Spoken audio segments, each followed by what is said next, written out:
হাসলেও মরে যাবা, কাঁদলেও মরে যাবা, সুখে থাকলেও মরে যাবা, দুঃখে থাকলেও মরে যাবা, রাজপ্রাসাদের অট্টালিকায় থাকলেও মরে যাবা, জীর্ণ কুঠির কুড়ে ঘরে থাকলেও মরে যাবা। জীবনে কোনোদিন দুঃখ যদি না পাও তবুও মরে যাইবা। জীবনে কোনোদিন সুখও যদি না পাও তবুও মরে যাবা। কোনোদিন যদি না হাসো তাইলেও মৃত্যু হবে, কোনোদিন যদি না কাঁদো তাইলেও মৃত্যু হবে। 7টা মহাদেশের মালিক হলেও মরে যাবে, কোনো কিছুর মালিক না হলেও মরে যাবে। প্রিয় বন্ধু, শুধু মৃত্যু না ভাইয়া, একটা সাংঘাতিক কথা, এই শেষ কথাটা মনোযোগ দিয়ে শুনেন। সাকরাতুল মাউত, মৃত্যু যন্ত্রণা, প্রত্যেক মানুষের মৃত্যুর যন্ত্রণা হবে, এটা আল্লাহর ফয়সালা। সে নবী হোক, উম্মত হোক, পৃথিবীর সর্বশ্রেষ্ঠ নেককার হোক আর পৃথিবীর সর্বশ্রেষ্ঠ কাফের হোক, নাফরমান হোক, মৃত্যু যন্ত্রণা সবার হবে। তিনি নবী হন আর উম্মত হন, মৃত্যু যন্ত্রণা সবার। নবী সাল্লাল্লাহু আলাইহি ওয়াসাল্লামেরও সাকরাতুল মাউত, মৃত্যু যন্ত্রণা ছিল, বিশুদ্ধ হাদিসের মধ্যে আছে। ইমানদারেরও মৃত্যু যন্ত্রণা হয়, নাফরমানেরও মৃত্যু যন্ত্রণা হয়। বাকি একটু পার্থক্য হইল, ইমানদারের মৃত্যুর যন্ত্রণা যখন শুরু হয়, খোদার কসম ইমানদার তখন খুশিতে আনন্দে উৎফুল্ল হয়ে যায়, আর দিল দিয়া তখন ভাবে আমার বন্ধুর সাথে মোলাকাতের সময় হয়ে গেছে। গত 40 বছর আমি যারে ডাকতাম দিবানিশি, আমার সেই মহান মাওলা, আমার মালিকের সাক্ষাতের টাইম হয়ে গেছে। এই জন্য মুমিনের মৃত্যু যন্ত্রণা তার কাছে আনন্দকর, আনন্দকর, মজাদার, তৃপ্তিদায়ক। কারণ সে বুঝে এবার আমার মাহবুব, এবার আমার মাওলা, এবার আমার আল্লাহর সাথে আমার সাক্ষাৎ। কিন্তু প্রিয় ভাই, আমি এই কথাটাই শুধু বুঝাইতে চাই, তাফসীরের মধ্যে আছে কোন নাফরমানের, কোন পাপী আল্লাহর প্রতি ঠিক মতো ঈমান নেয় নাই, হারামের উপরে ছিল, চুরি, ডাকাতি, জিনা, ব্যভিচার, মদ, জুয়া, সুদ, ঘুষ, কিস্তি, মা বোন বেপর্দা, বেহায়া, নাটক, সিনেমা, নাচ, গান, অশ্লীলতা, বেহায়াপনা, হারাম উপার্জন, এভাবে যে ব্যক্তি জীবন কাটাইছে, একটা উদাহরণ শুধু তাফসীরের মধ্যে লিখছে। ভাইয়া, এই উদাহরণটা শুধু শোনো, ছেলেরাও, বাবারাও, আমিও। এই পৃথিবীতে যদি কেউ, কিতাবে লিখছে যে 900 বছর একটানা, মনে করেন কেউ পৃথিবীতে হায়াত পাইছে, কয়শো বছর? এই 900 বছর সে আল্লাহর নাফরমানি করছে, আল্লাহর অবাধ্যতা করে গেছে। কিন্তু 900 বছরে 1 সেকেন্ড কোনোদিন তার কষ্ট হয় নাই, কোনোদিন সে কোনো দুঃখ, কষ্ট, বেদনা পায় নাই। মনে করেন, ধরে নেন 900 বছরে কোনোদিন কষ্ট কাকে বলে, দুঃখ কাকে বলে, যন্ত্রণা কাকে বলে সে বুঝে নাই, সে বুঝে নাই। খোদার কসম, তাফসীরের মধ্যে লিখছে, এমন ব্যক্তি 900 বছর টানা নাফরমানি করে কিন্তু কোনোদিন যে এক বিন্দু কষ্ট পায় নাই, ওই ব্যক্তিরও 900 বছর পরে যখন মৃত্যুর যন্ত্রণা শুরু হবে, আল্লাহর কসম, কসম খোদার তাফসীরে লিখছে, 1 সেকেন্ডের মৃত্যু যন্ত্রণা শুরু হলেই ওই নাফরমান তার 900 বছরের দুনিয়ার বেঁচে থাকার হায়াত, সুখ আর আনন্দ 1 সেকেন্ডেই ভুলে যায়। কবরের আযাব পরে, জাহান্নামের আযাব পরে, হাসরের আযাব তো পরে মিয়া। এই মৃত্যু যন্ত্রণার 1 সেকেন্ডেই সে তার সুখের দুনিয়া সব ভুলে যাবে। এজন্য 60 বছরও যদি নারী দেখো, ছবি দেখো, হারামের উপরে থাকো, হারামখোর, নবী সাল্লাল্লাহু আলাইহি ওয়াসাল্লাম যেখানেই কথা বলতেন, সাহাবায়ে কেরাম নবী সাল্লাল্লাহু আলাইহি ওয়াসাল্লামের কথা বসে শুনতেন। হযরত জিবরাইলের মতো ফেরেশতা যখন নবীজির কাছে মানুষের আকৃতিতে আসতেন, তখন নবীজির সামনে মুখোমুখি হয়ে বসতেন। এতটা মুখোমুখি যে নবী সাল্লাল্লাহু আলাইহি ওয়াসাল্লামের হাঁটুর সাথে হাঁটু, বুকের সাথে বুক মুখোমুখি, চোখের সাথে চোখ মুখোমুখি। আসনাদা রুকবাতাইহি ইলা রুকবাতাইহি। রাসূলুল্লাহ সাল্লাল্লাহু আলাইহি ওয়াসাল্লাম একদিন সাহাবাদেরকে সাথে নিয়ে একজন সাহাবীর জানাজা পড়তে গেছেন। জানাজার সেখানে গিয়ে দেখছেন যে তখনও কবর খোঁড়া শেষ হয় নাই, আর একটু সময় লাগবে, আরো 10-20 মিনিট। তো হাদিসে স্পষ্ট আছে, হযরত বারা ইবনে আযিব রাদিয়াল্লাহু তাআলা আনহু বর্ণনা করেন, নবীজি ওইখানেই বসে গেলেন এবং আমরাও তার চতুর্দিকে বসলাম। ফাজালাসা ওয়া জালাসনা হাওলাহু, তিনিও বসলেন, আমরাও চারদিকে বসলাম। এরপরে নবীজি ওই কবর খোঁড়া পূর্ণ শেষ হওয়া পর্যন্ত আমাদের সামনে মৃত্যু এবং কবরের উপরে লম্বা বয়ান করলেন। তাইলে একটা কবরস্থান যেখানে কবর দাফন হবে, সেটা স্বাভাবিকভাবে ওয়াজের কোনো স্টেজ না, প্যান্ডেলও না, এবং ওইখানে হয়তো এতটা মুনাসিব জায়গাও না, কিন্তু এরপরেও নবীজি বসছেন, তো সাহাবীরা বসছেন, যেরকমই হোক জায়গাটা। এরপরে নবীজির কথা সাহাবারা শুনছে, অথচ এখানে তো এটা বসার জন্য ইন্তজাম করা হয়েছে, এখানে বসবে না কেন? এই জন্য ভাইয়া এটা জরুরি, সবসময় মনে রাখবেন, এটা একটা সার্কাস না যে ম্যাজিক। কিছুক্ষণ দেখে গেলাম আগের দিনের বাজারে বাজারে যে ওষুধ বেচত ক্যাম্বাসাররা, মানুষ চারদিকে ঘিরা দিয়ে দাঁড়াইত, মাঝখান দিয়ে ওষুধ বেচত, গান গাইত। আমার ছোট্টবেলায় মনে আছে, একবারে 2-3-তে পড়ি যে সময়, প্রাইমারি, আমার বোনের বাড়িতে গেলে, আমার বোন জামাই বাজারের বড় ব্যবসায়ী ছিল, তো মাঝে মধ্যে এগুলা যে ক্যাম্বাসাররা ওষুধ বেচে এগুলা শুনতে যাইতাম, ছোট আছিলাম। তো বলতো যে এখনই গান শুরু হবে, আপনারা মনোযোগ দিয়ে গান শুনেন। এই এক লাইন হয়তো গান কইছে, এরপরে হয়তো আবার ওই হয়তো ওষুধের কাহিনী, গান আর শেষ হয় না। এরপরে আমরা এই ওষুধটা 4টা কাজ করে ওই ওষুধ বেশি, এই যে ওইখানে মানুষ যেরকম গোল হইয়া দাঁড়ায়, এইটা তো এমন না। এই জন্য ভাই আল্লাহর কথা মনোযোগ দিয়ে বসে শুনতে হবে, সবসময় মনে রাখতে হবে। কোনো গাফেল মানুষ, অমনোযোগী, আল্লাহর কথা তার কলিজায় পৌঁছায়। 2 নম্বর কথা হলো, হাতে ধরা সবগুলো মোবাইল বন্ধ করতে হবে। একজনও, ছোট বড়, জওয়ান বুড়া, হুজুর পাবলিক, টুপিওয়ালা টুপি ছাড়া কেউ হই মোবাইল হাতে ধরে ভিডিও বা রেকর্ড করা যাবে। আমি নয়তো উঠাই দেব, দমক দেব, আপনি শরম পাইবেন, শক্ত দমক দেব। আর যদি নিজে চলে যায় সমস্যা নাই, আমার পক্ষ থেকে যে কেউ চলে গেলে সমস্যা নেই। আমার এটা তো কোনো নির্বাচনী জনসভা না, আর আমি কোনো প্রার্থীও না, আমার কোনো মার্কা নেই। অতএব আমি জনসমর্থন দিয়ে কি করি? অনেক মানুষ হইলেও সমস্যা নাই, কম হইলেও সমস্যা। আল্লাহর কথা একজনের জন্য যে পরিমাণ গুরুত্ব, 1,00,000 জনের জন্য সে পরিমাণই বরাবর সমান গুরুত্ব। নবী সাল্লাল্লাহু আলাইহি ওয়াসাল্লাম একজনকেও কালেমার দাওয়াত দিয়েছেন, 1000 জনকেও দাওয়াত দিয়েছেন। এই জন্য ভাই একটা ছেলে কিছুক্ষণ সময়, আমরা একদম ঘড়ি ধরা, টাইম হিসাব করা। অতএব অল্প একটু সময় মনোযোগ দিয়ে আমাদের চেহারার দিকে তাকিয়ে আল্লাহর কথা শুনলে বরকত। গাফলত যেই বা বোতল উল্টায় রাখে, যেই গ্লাস উল্টায় রাখে, সেটাতে 1 সাগর পানি ঢাললেও সেই গ্লাস কোনোদিন পুড়বে না। তাহলে পানির সমস্যা না, মূলত এটা উল্টানো ছিল, এই জন্য সমস্যা। বালতি উল্টায় রাখছে, কলস উল্টায় রাখছে, এই জন্য যে মানুষের দিল গাফেল,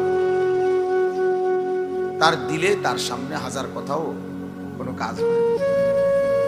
নবী সাল্লাল্লাহু আলাইহি ওয়াসাল্লাম বলছেন, কিছু মানুষের দিল কালকুজে নির্বাদান, উল্টানো কলসির মতো, উল্টানো কলসি। এবং নবী বলছে যে উল্টা পিঠটা, একে তো কলসিটা উল্টানো, আবার এই উল্টা পিঠে কলসের যে পিঠটা, এটা আলকাতরা দিয়ে মাইকা রাখছে। মানে এটা এমন পিছলা যে এটার মধ্যে 1 ফোঁটা পানি 1 সেকেন্ড থাকবে, এমন একেবারে আলকাতরা দিয়ে মাইক খেলাইছে। এটা মধ্যে মানে পানি লাগলেই ছাদ করে পড়ে আসবে, 1 সেকেন্ড পানি থাকে। কিছু নাফরমানের দিল, নবী বলছে গুনাহ করতে করতে, আল্লাহর নাফরমানি করতে করতে দিলটা এতটা উল্টে আছে যে এই উল্টা দিলের মধ্যে যেন আলকাতরা মাইকা রাখছে। ফলে এখন আর নবীজি বলছে লা ইয়ারিফু মারুফান ওয়ালা ইউনকিরু মুনকারা। এই নাফরমানের দিলে কোনো নেক কাজও সে বুঝে না, কোনো গুনাহকেও সে গুনাহ মনে করে। গুনাহকেও হাসতে হাসতে বিড়ি খায়, কথা কয়, গপ করে, বিড়িও খাইতেছে। এইটা যে গুনাহ, এটা ওনার অনুভূতি আছে মনে হয়, বুঝেন না? পানও খায়, বিড়িও খায়, একরকম দুটোটা বরাবর। চাও খায়, বিড়িও খায়, সিগারেটও, দুটোটা ওনার কাছে সেই। কোনোদিন আর বিবেক জাগে, অনুভূতিও না। সবার সামনে খোলামেলা, সবার সামনে প্রকাশ্যে দিনের আলো বসে বসে টেলিভিশনের মধ্যে নর্তকীর নাচ চলতেছে, উনি দেখতেছে। অথচ সেটা যে পাপ, এটা যে একটা গুনাহ, হ্যাঁ, এই অনুভূতিটা,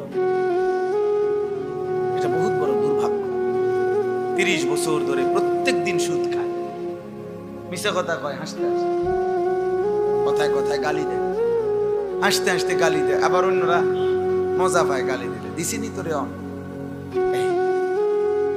তার মানে গুনাহকে আর গুনাহ মনে হয়। লা ইয়ারিফু মারুফান ওয়ালা ইউনকিরু মুনকার।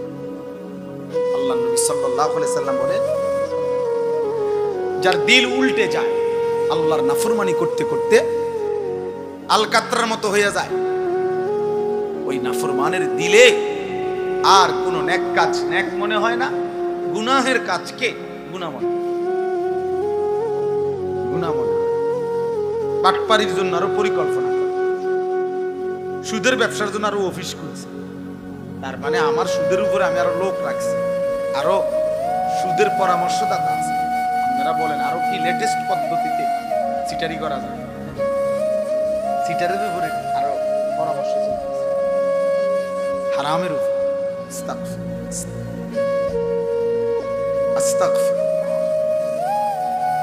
কোন মানুষের উপরে সবচেয়ে বড় মুসিবত, কোন মানুষের সবচেয়ে বড় বিপদ যে তার গন্তব্য ভুলে যায়। আল্লাহ বলছে, আমাকে ভুলে গেলে আমি তোমার ভুলে, আমি তোমাকে ভুলিয়ে দেব। কি ভুলিয়ে দেব? তোমার আখিরাত, তোমার কবর। فأنساهم مصالحهم فأنساهم آخرتهم। আল্লাহ বলেন, আমি তার কল্যাণ ভুলিয়ে দেব, আমি তার আখিরাত ভুলিয়ে দেব। ভাত খাবে, ঘুম যাবে, পেশাব পায়খানা করবে, দুনিয়ার প্রয়োজন পূরণ করবে, নারী, ছবি, নাচ, গান, গান বাদ্য, মদ, জুয়া, সুদ, ঘুষ, নেতাগিরি, মাতবুরি, ফুটাগিরি, এটি সব চলবে, কিন্তু আখিরাত ভুলে যাবে, কবর ভুলে যাবে। তার কল্যাণ কিসে সেটা বলতে হবে। আল্লাহ তাআলা বলছেন, এটা এক মানুষের উপরে সবচেয়ে বড় শাস্তি। 2টা থাপ্পড় দেওয়া তেমন কিছু নেই, একটু পরে ডইল্লা স্বাভাবিক হয়ে যায়। 2টা ঘুষি দিলেও তেমন কিছু হয় না, একটু ব্যথা লাগছে আর একটু পরে ডইল্লা ডাইল্লা স্বাভাবিক হয়ে যায়। কিন্তু গুনার রাস্তায় অনবরত চলতে থাকে, কেউ তারে পিছন দিয়ে ডাকেও না, কেউ তাকে ফেরাইতেও চায় না, এমনকি আল্লাহও না, তারে আর ফিরাবে। এই জন্য আমরা খুতবা পড়ি যে নবী সাল্লাল্লাহু আলাইহি সাল্লামের শেখানো খুতবা সব হুজুররা পড়ে দেন, মান ইয়াহদিহিল্লাহু ফালা মুদিল্লা লাহু ওয়া মান ইউদলিলহু ফালা হাদিয়া। এই ওয়াজের শুরুতে এটা পড়ে দেখেন না? অর্থ হলো, আল্লাহ যাকে হেদায়েত দেয় তাকে কেউ পথভ্রষ্ট করতে পারবে না, আল্লাহ যাকে গুমরাহ পথ হারা করে দেয় তাকে কেউ হেদায়েত দিতে পারবে না। আব্দুল কাদের জিলানী রে বাইকটা যদি বড়ি বানাইয়া দেয়, বাইজিদ বুস্তামিরে যদি বাইকটা তারা যদি ট্যাবলেট বানাইয়া দেয়, এই জন্য ভাইয়া এটা খুব গুরুত্ব যে আমার যেন এমন মুসিবত না হয় জীবনে, গুনাহকে এত লম্বা করতে নাই, যার কারণে আল্লাহ তাআলা দিল শক্ত করে দিয়েছে। ফাকাসাত কুলুবুহুম, আল্লাহ তাআলা বলেন আমার বান্দা দীর্ঘদিন গুনাহ করছিল, নাফরমানি, তা আমি একদিন তার অন্তর পাথরের মতো শক্ত বানিয়ে দিই। ফাকাসাত কুলুবুহুম, শক্ত বানিয়ে দিই। এবার আর কোনোভাবে এই দিলের মধ্যে এক বিন্দু পরিমাণ নিজের পরিণতি হবে কি, নিজের যাবে কোথায়, এটা ভুলে গেছে। এটা বহুত বড় মুসিবত। নুওয়াল্লিহি মা তাওয়াল্লা ওয়া নুসলিহি জাহান্নাম। আল্লাহ তাআলা বলেন আমার রাসূলের বিরুদ্ধে যে চলে এবং আমার মুমিনদের পথের উল্টো যে চলে, রব্বুল আলামিন বলেন একদিন আমি তাকে উল্টো পথেই চালাইতে থাকি। বেশি দিন আমার উল্টা চলতে চলতে রাসূলের, একদিন আমি তাকে উল্টো পথেই চালাই, আর এই উল্টো পথেই একদিন তাকে আমি জাহান্নামে ফেলে দেব। আর কোনোদিন ফিরবার কথাও মনে পড়বে না। আহ 4 বছর হয়ে গেছে, এবারে মইরে কবরে গেছে, এবারে কিস্তি ওটা ফুটে শুরু করে।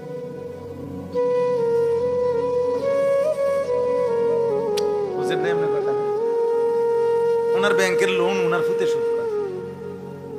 উনি কি মৃত্যু পর্যন্ত কোনোদিন মনে হয়েছিল ওনার কেমনে মনে ওনার কিস্তি না চলে?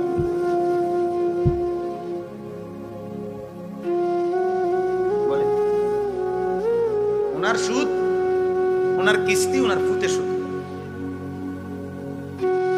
স্বামী মারা গেছে, বউয়ে, আমি জানি বউয়ে বাজারে দোকানদারদের কাছে আইটা স্বামীর সুদ দিয়ে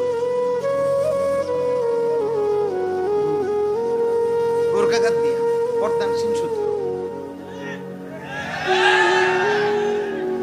উনি পর্দা করে, উনি বোরকাগাও দিয়ে সুদের টিয়া উঠে।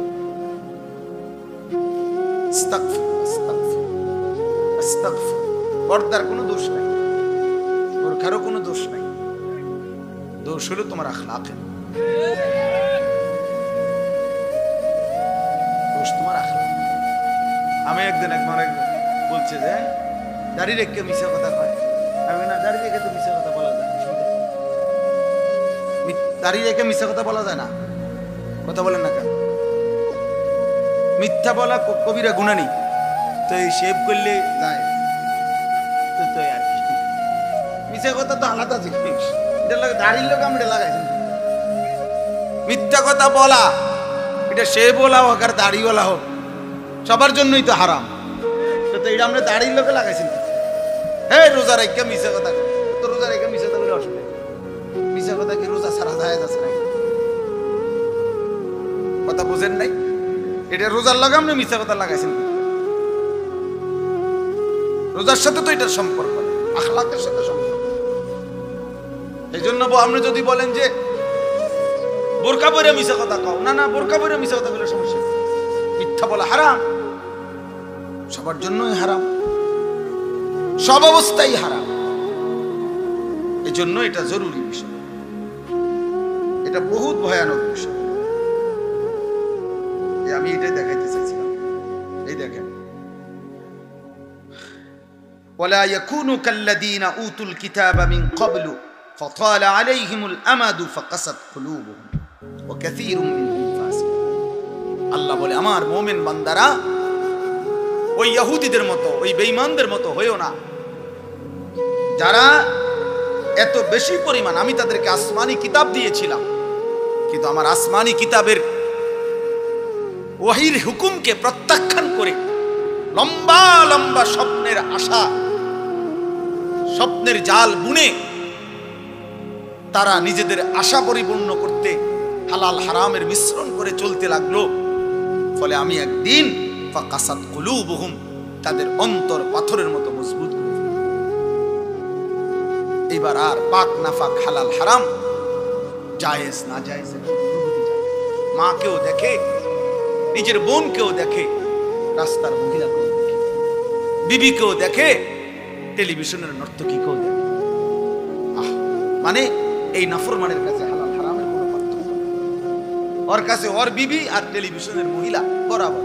নিজের বউরও দেখে, সিনেমার নর্তকীরও দেখে, বরাবর বরাবর। ও তার মাকেও দেখে, অন্যের নারীকেও দেখে, বরাবর বরাবর। এই স্বভাব জানোয়ারের স্বভাব, এই স্বভাব কুকুরের স্বভাব। কুকুরের কাছে পাক না পাক আলাদা কিছু নেই। কুকুর মানুষের ফেলে দেওয়া খাবারও মুখ দেয়, পায়খানা তো মুখ।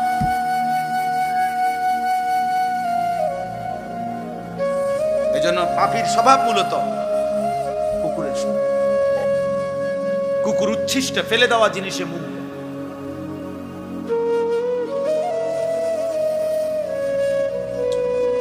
আল্লাহ আমাদেরকে বুঝতে হবে দোস্ত। এই জন্য আমি বলতেছিলাম আল্লাহর কথা মনোযোগ দিয়ে শুনলাম, দিল দিয়া। গাফেল হইলে, অমনোযোগী হইলে, দিলটা উল্টাইয়া ফেললে মুশকিল। আল্লাহ নবী সাল্লাল্লাহু আলাইহি ওয়াসাল্লাম বলেন, ইন্না কুলুবাল ইবাদ বাইনা ইসবাঈন মিন আসাবি'ir রাহমান ইউকাল্লিবুহু কাইফা ইয়াশা। নবী সাল্লাল্লাহু আলাইহি ওয়াসাল্লাম বলেন, প্রত্যেক মানুষের অন্তর আল্লাহ তাআলার কুদরতি দুইটি আঙ্গুলের মাঝখানে। আল্লাহর কুদরতি আঙ্গুলের মাঝে প্রত্যেক মানুষের দিল। আল্লাহ নবী সাল্লাল্লাহু আলাইহি সাল্লাম বলেন, ইউকাল্লিবুহু কাইফা ইয়াশা। আল্লাহ মানুষের দিল যেভাবে ইচ্ছা সেভাবে উলটপালট করতে পারে। আনুগত্যের উপরেও রাখতে পারে, নাফরমানির উপরেও কি করতে পারে।